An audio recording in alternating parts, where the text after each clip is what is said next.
اعوذ باللہ من الشیطان الرجیم بسم اللہ الرحمن الرحیم رب اشرح لی صدری ویسر لی امری واحلل عقدۃ من لسانی ویفقہوا قولی۔ سورہ بقرہ کے رکوع نمبر 4 جو کہ آیت نمبر 30 سے شروع ہوتا ہے اور آیت نمبر 39 پر ختم ہوتا ہے۔ اس کا ترجمہ کچھ اس طرح سے ہے: اور وہ وقت یاد کرو جب تمہارے پروردگار نے فرشتوں سے فرمایا کہ میں زمین میں اپنا نائب بنانے والا ہوں۔ انہوں نے کہا، کیا تم اس میں ایسے شخص کو نائب بنانا چاہتے ہو جو خرابیاں پیدا کرے اور کشت و خون کرتا پھرے؟ اور ہم تیری تعریف اور تسبیح و تقدیس کرتے رہتے ہیں۔ خدا نے فرمایا، میں وہ باتیں جانتا ہوں جو تم نہیں جانتے۔ اور اس نے آدم کو سب چیزوں کے نام سکھائے، پھر ان کو فرشتوں کے سامنے کیا اور فرمایا کہ اگر تم سچے ہو تو مجھے ان کے نام بتاؤ۔ انہوں نے کہا، تو پاک ہے، جتنا علم تو نے ہمیں بخشا ہے اس کے سوا ہمیں کچھ معلوم نہیں، بے شک تو دانا اور حکمت والا ہے۔ تب اللہ نے آدم کو حکم دیا کہ آدم تم ان کو ان چیزوں کے نام بتاؤ۔ جب انہوں نے ان کو ان کے نام بتائے تو فرشتوں سے فرمایا، کیوں میں نے تم سے نہیں کہا تھا کہ میں آسمانوں اور زمین کی سب پوشیدہ باتیں جانتا ہوں، اور جو تم ظاہر کرتے ہو اور جو تم پوشیدہ کرتے ہو سب مجھ کو معلوم ہے۔ اور جب ہم نے فرشتوں کو حکم دیا کہ آدم کے آگے سجدہ کرو، وہ سجدے میں گر پڑے مگر شیطان نے انکار کیا اور غرور میں آ کر کافر بن گیا۔ اور ہم نے کہا، اے آدم، تم اور تمہاری بیوی بہشت میں رہو اور جہاں سے چاہو بے روک کھاؤ پیو، لیکن اس درخت کے پاس نہ جانا، نہیں تو ظالموں میں داخل ہو جاؤ گے۔ پھر شیطان نے دونوں کو وہاں سے پھسلا دیا اور جس عیش و نشاط میں تھے اس سے ان کو نکلوا دیا۔ تب ہم نے حکم دیا کہ بہشت بری سے چلے جاؤ، تم ایک دوسرے کے دشمن ہو اور تمہارے لیے زمین میں ایک وقت تک ٹھکانہ اور معاش مقرر کر دیا گیا ہے۔ پھر آدم نے اپنے پروردگار سے کچھ کلمات سیکھے اور معافی مانگی تو اس نے ان کا قصور معاف کر دیا، اور بے شک وہ معاف کرنے والا اور صاحب رحم ہے۔ ہم نے فرمایا کہ تم سب یہاں سے اتر جاؤ، جب تمہارے پاس میری طرف سے ہدایت پہنچے تو اس کی پیروی کرنا۔ جنہوں نے میری ہدایت کی پیروی کی ان کو نہ کچھ خوف ہوگا اور نہ وہ غمناک ہوں گے، اور جنہوں نے اس کو قبول نہ کیا، ہماری آیتوں کو جھٹلایا، وہ دوزخ میں جانے والے ہیں اور وہ ہمیشہ اسی میں رہیں گے۔ یہاں پر یہ رکوع نمبر 4 اختتام پذیر ہوا، اور انشاءاللہ اب ہم اس کے ترجمہ کی تفسیر کی طرف جاتے ہیں۔ رکوع نمبر 4 میں نہایت اہم ٹاپکس جو ہیں ڈسکس کیے گئے ہیں کہ حضرت آدم کی تخلیق اور ان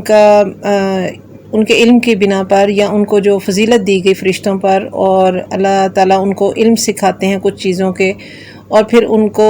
فرشتوں سے جب پوچھتے ہیں اور ان کو شیئر کرتے ہیں کہ یہ میں آدم کو تخلیق کرنے جا رہا ہوں یا زمین پر اپنا خلیفہ بنانے جا رہا ہوں، تو فرشتے اس کے بارے میں کیا بات کرتے ہیں۔ اور اس کے بعد جب اللہ تعالیٰ کچھ چیزوں کے نام جو حضرت آدم کو سکھا دیتے ہیں اور حضرت آدم سے پوچھا جاتا ہے تو وہ ان چیزوں کے نام بتا دیتے ہیں، لیکن فرشتے ان چیزوں کا نام نہیں بتا پاتے، تو یہ فضیلت جو تھی وہ حضرت آدم علیہ السلام کی ان کے علم کی وجہ سے تھی۔ اللہ تعالیٰ نے جو اعزاز بخشا، ان کو خلافت یا نائب اپنا بنا کر زمین پر بھیجنا تھا، تو اس کی بیسیکلی وجہ، جو اہم ترین وجہ تھی، وہ علم تھی، اور علم الاسماء تھا جو کہ اللہ تعالیٰ نے حضرت آدم علیہ السلام کو عطا کیا۔ اور اس کے بعد آپ کے علم کی وجہ سے اللہ تعالیٰ نے تمام فرشتوں کو حکم دیا کہ آپ کو سجدہ کریں، یعنی حضرت آدم کو فرشتوں سجدہ کریں، تو تمام فرشتوں نے سجدہ کیا، لیکن ابلیس نے اس سے انکار کیا اور رب کی بارگاہ میں راندہ درگاہ ہوا۔ اس کے بعد اللہ تعالیٰ حکم دیتے ہیں حضرت آدم علیہ السلام کو کہ جنت میں ان کو رہنے کی بشارت ملتی ہے، اور وہاں پر ان کو ٹھکانہ دیا جاتا ہے، اور وہاں پر منع کیا جاتا ہے ایک شجر ممنوعہ سے کہ اس سب کچھ کھاؤ پیو، لیکن اس کے پاس مت جانا ورنہ تم ظالموں میں سے ہو جاؤ گے۔ اور اس کے بعد جب شیطان ان کو پھسلا دیتا ہے، ورگلا دیتا ہے، تو کس طرح سے یہ معاملات سارے آگے جاتے ہیں، اور اس کے بعد ان کے ساتھ کیا معاملہ ہوتا ہے کہ جنت سے نکالے جاتے ہیں، لیکن جیسے ہی ان کو اس چیز کا احساس ہوتا ہے کہ انہوں نے اللہ کے حکم کی نافرمانی ان سے ہو گئی، لغزش ہو گئی، ان سے غلطی ہو گئی ان سے، تو وہ ساتھ ہی توبہ کی طرف چلے جاتے ہیں۔ اب یہ جتنی بھی باتیں ہیں، توبہ کے بعد پھر جو ان کا مقام ہے کہ وہ زمین پر ان کو بھیجا جاتا ہے اور کہا جاتا ہے کہ تمہارے پاس جتنے بھی پیغمبر اور اللہ کا پیغام لے کر نبی آئیں گے، آپ نے ان کو جو ان کے راستے پر چلے گا اور جو اللہ کی راستے کو ان کے نبیوں کے بتائے ہوئے راستے پر چلے گا، وہ اللہ کے ہاں برگزیدہ ہوگا، اور جو اس کو جھٹلائے گا یا اللہ کی آیتوں کو جھٹلائے گا، اللہ کے نبیوں کو جھٹلائے گا، تو پھر وہ ہمیشہ دوزخ میں رہیں گے۔ یہ اس کا خلاصہ ہے جو ابھی ہم نے اس کا ترجمہ کیا ہے۔ تو اس کی جو آیت نمبر 30 ہے، اس کا ترجمے کے مطابق کہ جب اللہ تعالیٰ نے فرشتوں سے کہا کہ زمین پر میں خلیفہ بنانے والا ہوں، تو انہوں نے کہا کہ اے اللہ، تو ایسے شخص کو کیوں پیدا کرتا ہے جو زمین میں فساد کرے اور خون بہائے، جبکہ ہم تیری تسبیح اور حمد اور پاکیزگی بیان کرنے والے ہیں۔ تو اللہ تعالیٰ نے فرمایا کہ میں جانتا ہوں جو تم نہیں جانتے۔ اب یہاں پر ایک بات سمجھنے کی ہے کہ حضرت آدم کی تخلیق کے وقت جب حضرت آدم کو اللہ تعالیٰ نے اپنا نائب زمین پر بنانے کا فیصلہ کیا،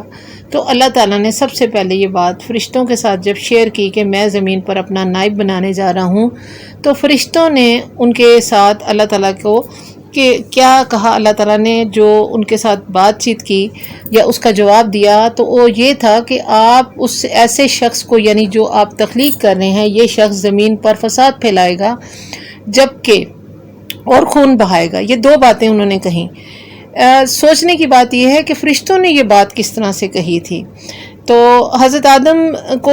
خلیفۃ الارض بنانے کا اعزاز جب اللہ تعالیٰ نے دینا تھا، تو فرشتوں سے شیئر کرتے ہوئے اللہ نے کہا کہ تو انہوں نے آگے سے یہ کہا کہ زمین پر جو فساد پھیلائے گا اور خون بہائے گا۔ تو یہاں پر فرشتے اپنی صفت کیا بیان کرتے ہیں کہ ہم اے رب ذوالجلال تیری ہر وقت تسبیح کرتے ہیں، تیری تعریف کرتے ہیں اور تیری حمد و ثنا میں مصروف رہتے ہیں۔ تو اللہ تعالیٰ نے آگے سے فرمایا کہ جو میں جانتا ہوں وہ تم نہیں جانتے۔ فرشتوں نے یہ جو بات کی تھی اللہ پاک کی بارگاہ میں کہ اللہ تعالیٰ آپ جو پیدا کر رہے ہیں وہ زمین پر کشت و خون بہائے گا، تو یہ بنی آدم کے حسد کی وجہ سے نہیں کی تھی۔ ایک بات سمجھ لیں، کیونکہ فرشتوں کی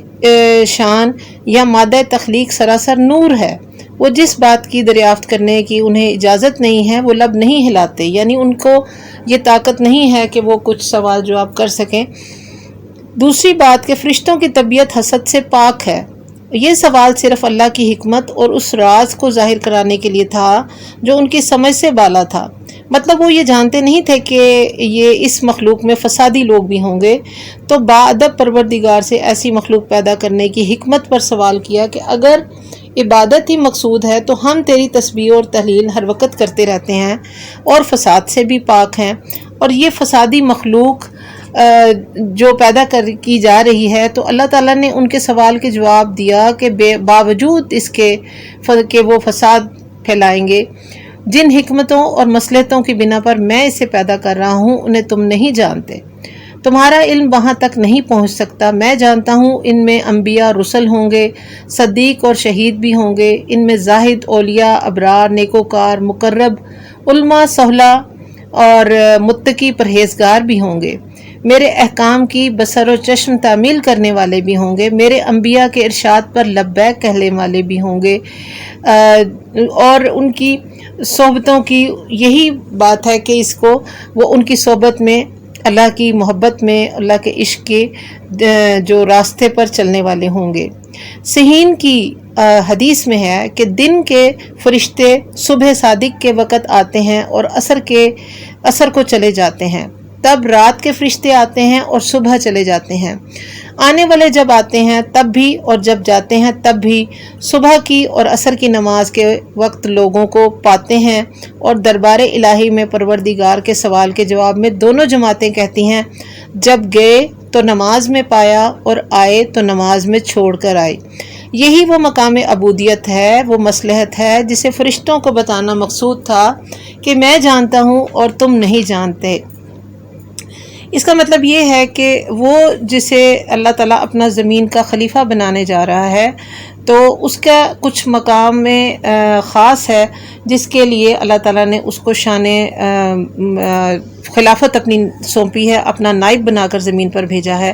اور ابن ابی حاتم میں ہے رسول اللہ صلی اللہ علیہ وآلہ وسلم نے فرمایا کہ جب مکہ سے زمین پھیلائی اور بچھائی گئی تو بیت اللہ شریف کا طواف سب سے پہلے فرشتوں نے کیا، اور زمین میں خلیفہ بنانے سے مراد مکہ میں خلیفہ بنانا ہے۔ اور یہ حدیث اس کے علاوہ پھر فرمایا کہ زمین، بظاہر تو یہ معلوم ہوتا ہے کہ زمین سے ساری زمین مراد ہے۔ فرشتوں نے جب یہ سنا تو پوچھا کہ وہ خلیفہ کیا ہوگا، اور جواب میں کہا گیا کہ اس کی اولاد میں ایسے لوگ ہوں گے جو زمین میں فساد بھی کریں گے، حسد بغض کریں گے، قتل و خون کریں گے، اور ان میں وہ عدل و انصاف کرے گا اور میرے احکامات جاری کرے گا۔ یعنی وہ جو خلیفۃ الارض ہوگا، جو اللہ کا خلیفہ ہوگا، وہ اس کا نائب ہوگا، وہ اللہ کا نظام قائم کرے گا اور وہ اللہ کے احکام کو جاری کرے گا۔ تو اسی کے لیے کہا گیا کہ وہ نائب ہوگا اور وہ حضرت آدم کی اولاد میں سے ہوگا، اصل ہوگا، جو ان کے قائم مقام اللہ تعالیٰ کی اطاعت اور مخلوق میں عدل و انصاف کرنے میں کامیاب ہوگا۔ لیکن فساد پھیلانے اور خون بہانے والے جو ہیں وہ اس کے خلیفہ نہیں ہوں گے۔ یہاں اس چیز کی کہ خلیفہ کے فرائض کیا ہیں، تو خلیفہ کے جو جتنے بھی خواص ہیں یا جو اس کی نیابت کے جو اہمیت ہے یا اس کے ہیں، اس کے بارے میں بہت سے لوگوں کے اختلافات ہوں گے۔ فیصلہ وہ ان کے فیصلے کروائے گا، ان کے جھگڑے چکائے گا، مظلوم کا بدلہ ظالم سے لے گا اور اس کے اندر حدیں قائم کرے گا، برائیوں کے مرتکب لوگوں کو ڈانٹے ڈپکے گا۔ وہ بڑے بڑے کام جو بغیر امام کے انجام نہیں پا سکتے، چونکہ یہ کام واجب ہیں، یہ بغیر امام کے پورے نہیں ہو سکتے، اور جس چیز کے بغیر واجب پورا نہ ہو وہ بھی واجب ہو جاتی ہے۔ پس خلیفے کا مقرر کرنا واجب ثابت ہوا، اور یہ آقا صلی اللہ علیہ وسلم کے ساتھ یعنی کہ ان تک یہ سلسلہ جو ہے اسی طرح سے جاری رہا اور مکمل ہوا، اور تمام انبیاء کرام حضرت آدم علیہ السلام سے لے کر اور آخر ختم نبوت یعنی آقا صلی اللہ علیہ وسلم کے بعد صالحین کا سلسلہ یا سلسلہ ولایت شروع ہوا، اور وہ نائب وہی ہے اصل نائب جو کہ اللہ کی حدوں کو قائم کرے اور جو اللہ کے نظام کو قائم کرے، اور جو اللہ کی جانشینی میں اسی طرح سے تابعین تبع تابعین کا دور شروع ہوا، اور پھر صالحین، اور صالحین کے بعد سلسلہ چلتا رہے گا قیامت تک۔ اس کے بعد آیت نمبر 31 سے لے کر آیت نمبر 33 تک کا ترجمہ کچھ اس طرح سے ہے، اور اللہ تعالیٰ نے آدم کو تمام نام سکھا کر ان چیزوں کو فرشتوں کے سامنے پیش کیا اور فرمایا کہ اگر تم سچے ہو تو ان چیزوں کے نام بتاؤ، اور سب نے کہا اے اللہ تیری ذات پاک ہے، یعنی تو بہتر جانتا ہے، ہمیں تو صرف اتنا ہی علم ہے جتنا تو نے ہمیں سکھا رکھا ہے، پورے علم و حکمت والا تو ہی ہے۔ اللہ تعالیٰ نے حضرت آدم علیہ السلام سے فرمایا تم ان کو نام بتا دو۔ جب انہوں نے نام بتا دیے تو فرمایا کیا میں نے تمہیں پہلے ہی سے نہ کہا تھا کہ زمین و آسمان کا غیب کا میں ہی جاننے والا ہوں، اور میرے علم میں ہے جو تم ظاہر کر رہے ہو اور جو کچھ تم چھپا رہے ہو۔ اب اس میں آیا مبارکہ میں سب سے اہم چیز جو ہے سمجھنے کی، وہ جو علم الاسماء ہے جس کے بارے میں سمجھنا ضروری ہے کہ اللہ تعالیٰ نے علم الاسماء حضرت آدم علیہ السلام کو دیا اور بہت ساری چیزوں کے ان کو نام سکھا دیے۔ وہ علم الاسماء کیا ہے؟ علم الاسماء جو آج جتنی بھی ٹیکنالوجی ترقی کی گئی ہے، جو مفسرین ہیں اور مختلف ائمہ کرام ہیں انہوں نے تفسیر لکھی ہے، تو ان کا ایک پرسیپشن یہ ہے یا ان کی سوچ یہ ہے یا ان کا ویو یہ ہے کہ علم الاسماء وہی علم ہے جو کہ آج حضرت آدم علیہ السلام کو سکھایا گیا تھا، اور ان کی اولاد نسل آدم میں وہ چیز منتقل ہوتی چلی گئی، اور جتنی بھی ٹیکنالوجی، جتنی سائنس، جتنی بھی آج ترقی کے دہانے پر ہم کھڑے ہوئے ہیں، تو آج اگر آدم کو وہ علم جو ہے وہ ٹوٹلی وہ رب کی طرف سے عطائی ہے، اس میں کسبی نہیں ہے۔ کسبی اتنا ہے کہ وہ اس نے انسان نے اس کو جد و جہد کر کے اس کو حاصل کیا ہے، اور اپنے وسائل کو استعمال کرتے ہوئے کائنات کو اس کے لیے اللہ نے مسخر کیا ہے، کائنات کو اس کے لیے پیدا کیا ہے، اور ہر چیز کو اس کے لیے غلامی میں دے دیا ہے، کیونکہ اللہ نے چونکہ بادشاہت اور نائب بنایا ہے اپنا حضرت آدم کو، ان کی اولاد کو، کہ وہ دنیا میں اپنا اللہ کے نظام کو قائم کریں. تو جو اللہ کا نظام قائم کرتے ہیں تو کائنات ساری کی ساری ان کے آگے سرنگوں ہو جاتی ہے. اس طرح سے جو علم الاسماء کے علم کی وجہ سے جو فضیلت ہے حضرت آدم علیہ السلام کی، ان کی وجہ جو ہے وہ ان کا خاص علم ہے جو کہ فرشتوں کو علم نہیں تھا. کچھ چیزوں کے بارے میں جب وہ واقعہ بیان کیا جا رہا ہے کہ جب اللہ تعالیٰ نے ان کو کہا کہ تم ان چیزوں کے نام بتاؤ، تو وہ فرشتے ان چیزوں کے نام نہیں بتا سکے کیونکہ وہ نہیں جانتے تھے، اور انہوں نے اس سے معذوری اختیار کی کہ اے اللہ تو پاک ہے اور ہمیں تو صرف اتنا ہی علم ہے جتنا کہ جیسے کہ پچھلی آیت میں اللہ تعالیٰ نے کہا کہ تم نہیں جانتے اور جو کہ میں جانتا ہوں. فرشتے چونکہ نوری مخلوق ہیں اور ان کو جو کچھ اللہ نے علم عطا کیا، اور اس وقت جب سوال جواب ہو رہے ہیں تو انہوں نے کہا کہ جو کچھ آپ نے اللہ تعالیٰ ہمیں تو وہی کچھ سکھایا ہے جو کچھ ہمیں تیری طرف سے تو نے عطا کیا ہے، اور بے شک آپ علم والے اور حکمت والے ہیں. تو اللہ تعالیٰ نے جو نام حضرت آدم علیہ السلام کو علم الاسماء سکھائے تھے تو انہوں نے وہ سب نام ان کو بتا دیے. تو اس کے بعد پھر اللہ تعالیٰ نے جب یہ کہا کہ میں زمین اور آسمان کا غیب کا جاننے والا ہوں اور میرے علم میں ہے جو کچھ تم ظاہر کرتے ہو اور جو کچھ تم چھپا رہے ہو. تو یہ جو جتنے بھی فرشتے جو ہیں یا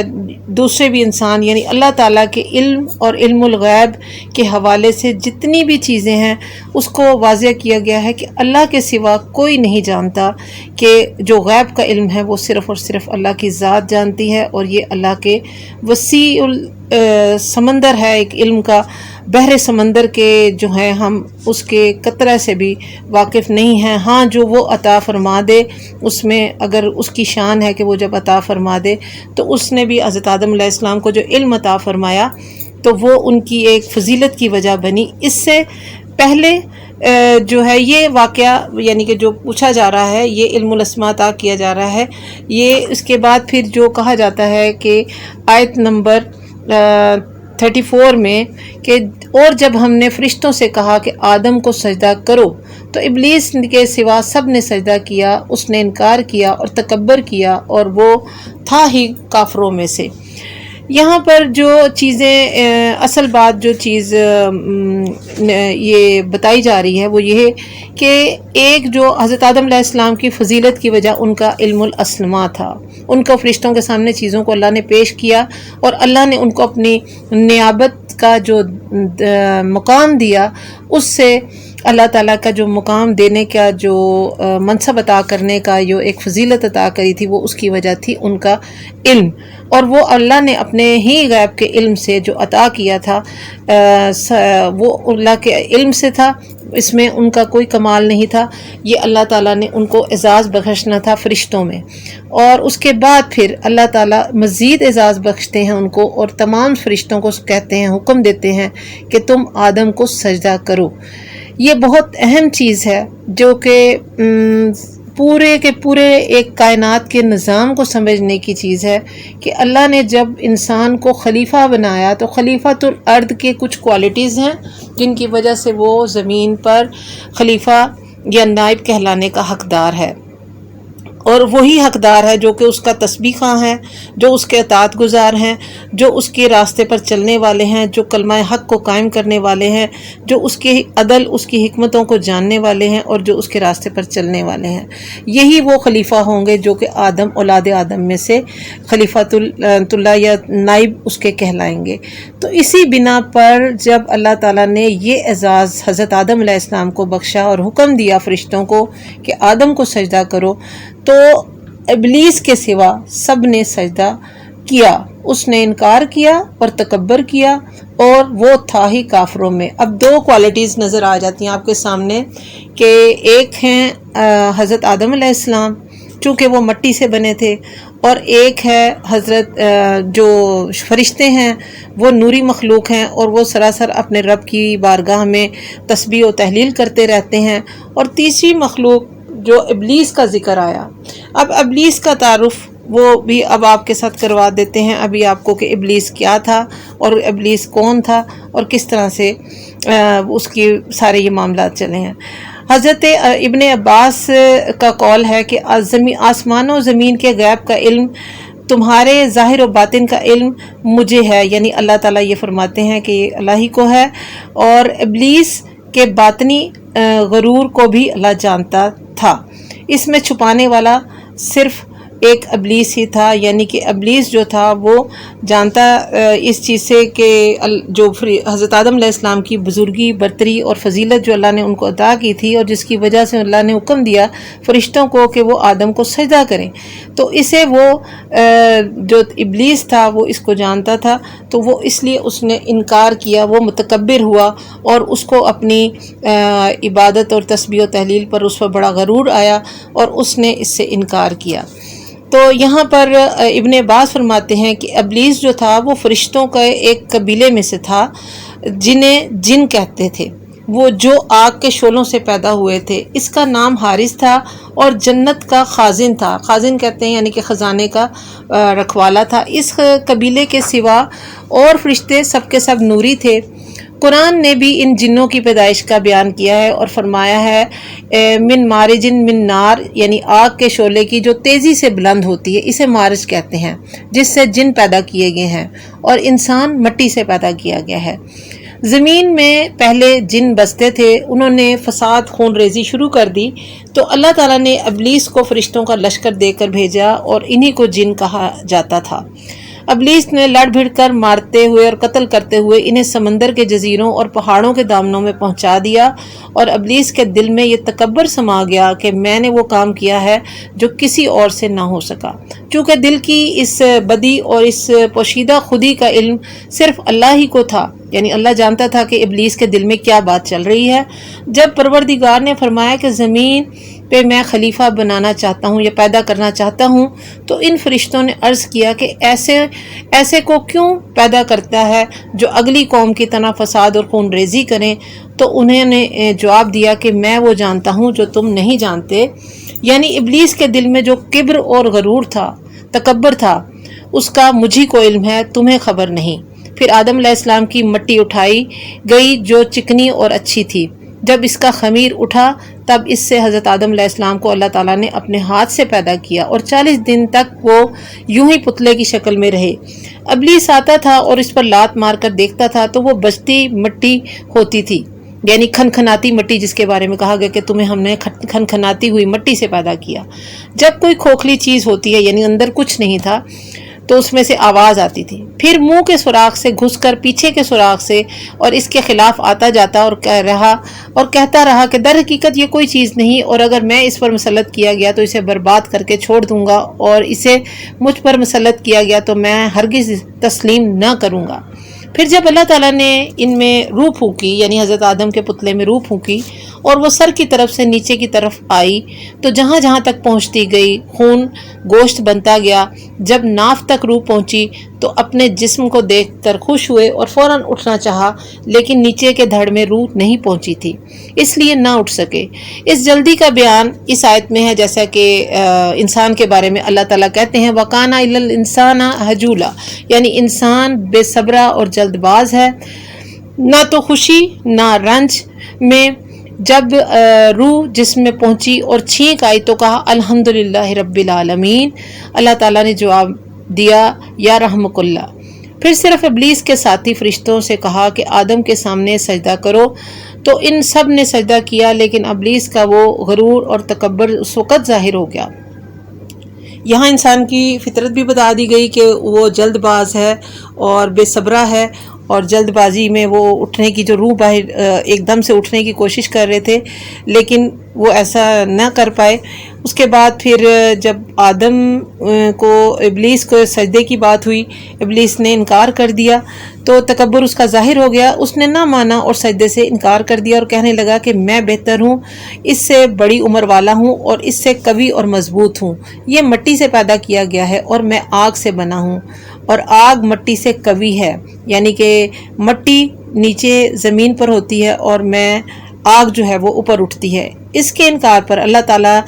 نے اسے اپنی رحمت سے نا امید کر دیا، اور اسی لیے ابلیس کہا جاتا ہے، اس کی نافرمانی کی سزا میں اسے راندہ درگاہ شیطان بنا دیا گیا۔ حضرت آدم علیہ السلام کو انسان، جانور، زمین، پہاڑ، سمندر سب کے نام بتا کر فرشتوں کے سامنے پیش کیا گیا جو ابلیس کے ساتھی تھے، جو آگ سے پیدا شدہ تھے، اور ان سے فرمایا کہ اگر تم اس بات میں سچے ہو کہ میں زمین میں اسے خلیفہ نہ بناؤں تو ذرا مجھے ان چیزوں کے نام تو بتاؤ۔ جب ان فرشتوں نے دیکھا کہ ہماری اگلی بات سے الہ العالمین ناراض ہو جائیں گے تو وہ کہنے لگے، اے اللہ عز و جل، ہم آپ کی ذات پاک ہے، تیرے سوا کوئی اور غیب کو نہیں جاننے والا، تو ہماری توبہ ہے اور اقرار کرتے ہیں کہ ہم غیب دان نہیں ہیں یا ہم غیب کا علم نہیں جانتے، ہم تو صرف وہی جانتے ہیں جس کا علم تو نے ہمیں دے دیا ہے، جیسے تو نے ان کے نام صرف حضرت آدم علیہ السلام کو ہی سکھائے۔ اب اللہ تعالیٰ نے حضرت آدم علیہ السلام سے فرمایا کہ تم ان لوگوں کو یعنی ان فرشتوں کو تم ان کے چیزوں کے نام بتا دو۔ تو فرشتوں کو آپ نے جب نام ان چیزوں کے بتا دیے تو انہوں نے بتا دیے تو فرمایا، اے فرشتوں، کیا میں نے تم سے نہیں کہا تھا کہ آسمان زمین کے غیب کا جاننے والا صرف میں اکیلا ہی ہوں اور کوئی نہیں؟ میں ہر پوشیدہ چیز کو بھی ویسا ہی جانتا ہوں جیسے ظاہر کو، اور تم سب اس سے بے خبر ہو۔ یہ سب باتیں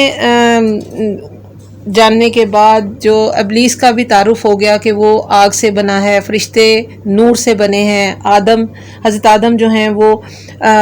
جو ہے مٹی سے بنے ہیں، اور کس وجہ سے اللہ تعالیٰ نے ان کو فضیلت دی اور کچھ چیزوں کے نام سکھائے، اور پھر اس کے بعد فرشتوں کو حکم دیا کہ